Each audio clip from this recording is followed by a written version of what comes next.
Je suis en Inde, mais je rentre de la RDC et du Cameroun. J'ai été voir mes amis Antoinette et André.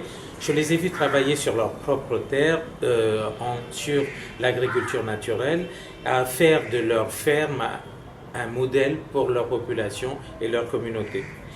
Je me dis que nous, INDP, nous devons répondre à leurs demandes de soutien pour trois raisons. La première, c'est qu'ici même en Inde, nous mettons en place des projets qui sont des modèles d'agroécologie pour nos populations.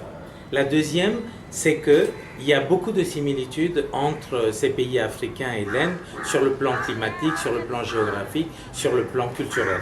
Et la troisième, qui à mon avis est la plus importante, c'est que nous devons, en Inde mais aussi ailleurs, renforcer des projets, des alternatives qui existent déjà. Alors maintenant, il faut répondre efficacement.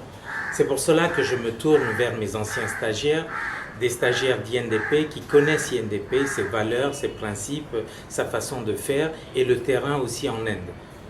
Donc il va y avoir Megan, qui elle est technicienne agricole, qui va pouvoir sur le terrain faire les premiers bilans, qui va pouvoir aider, conseiller et préparer avec les populations le projet final. Il y aura aussi Audrey qui, elle, va être chargée de la sensibilisation, de la communication et tout le volet pédagogique.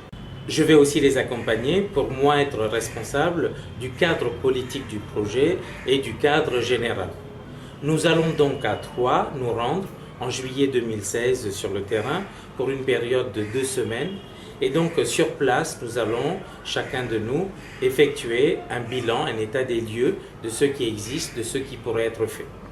Nous allons aussi leur présenter, leur proposer des modèles sur lesquels nous avons déjà travaillé en Inde, des fiches pédagogiques, des tableaux, des suivis, des rapports, etc. Et troisièmement, nous allons avec eux définir, dessiner, imaginer ensemble le projet qui va se mettre en place sur 2 ans, le projet d'agroécologie qui va donc servir de modèle pour ces pays et ces populations.